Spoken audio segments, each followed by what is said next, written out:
พาเอ้ยจังเดินทางมาหาน้องลาน้อง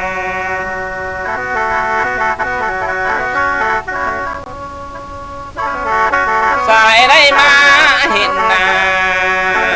ตาคือมาโค้งแค่น้องมาเห็นหน้าหนาดน้อ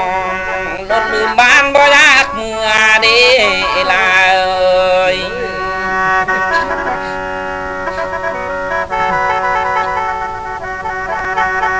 โอ้ยน้อลาเอ้ยกันว่าไอ้นี่นาอันว่าเสือมากปีโอ้ยความมีไอ้จังเว้าเลยลาเอ้ยหรือว่านางนั้นนางันเป็นเสือมากเป่าสิกืนพาดบ่ลงคอสะบ่ลาเอ้ย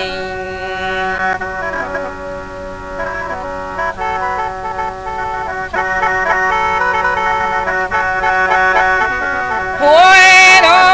ลาเอ้ยคันน้องเบาจริงแท้นางนี่ขึ้นไปใหม่ต้นขิงอายยังสิท้อเหือหาเจ้าอยู่เน้อลาเอ้ย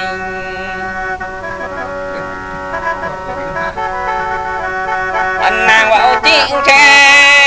น้องนี่ขึ้นผู้เอ้ยขึ้นพาเอ้ย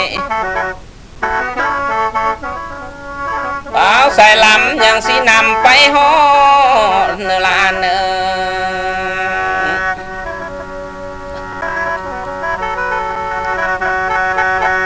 อันนางว่าจริงแท้สาวคำนางนาดลาเจ้านี่ขึ้นไปใหม่สายสีห้ำหอนลงนั้นแล้วลาเอ้ย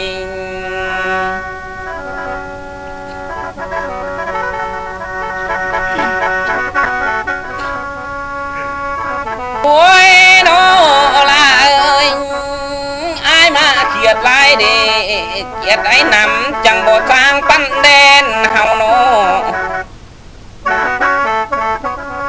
สายมาเขียดลายเดเขียดไอ้แทนจังบ่สร้างโลแน่นปั้นเบาเฮาน้อง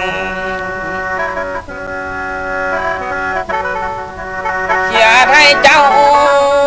ปอบป่าบ่สร้างโลแน่นเฮาน้อลาเอ้ย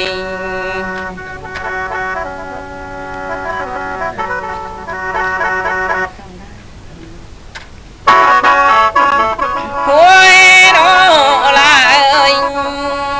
กันว่าแน่นไอ้สันรถแน่นน้องพัดกาแค้นน้อกันว่าแน่นนางลายนาแน่นสายพัดกาก้อยนอลาน้อง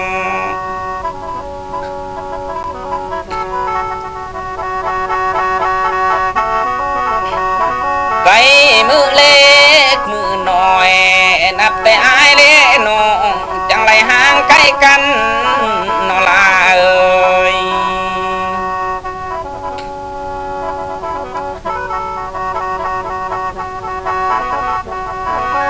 โอ้ยน้อลาเอ้ยให้เจ้าอดเสนอสิเอาผัวมาเลี้ยงแม่เสนอนับมือแกมาแล้วบ่มีผู้ส่วนนอนนั้นได้ลาเอ้ย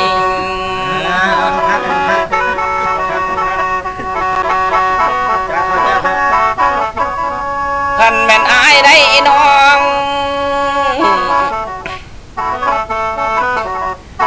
บ่ฮู้กินเลยเปล่าใส่ลำอายสิปอนดอกนางอันสายได้นางลาเอ้ยสาวคำนางบ่ฮู้นอนเลยเปล่าใส่ลำอายสิก้มแล้วลาเอ้ยหอมโอ้หอมนั่นนาตัว คนคิงอายก็สิกลมสิดมแก้มอยู่คู่ยามดอกหน้า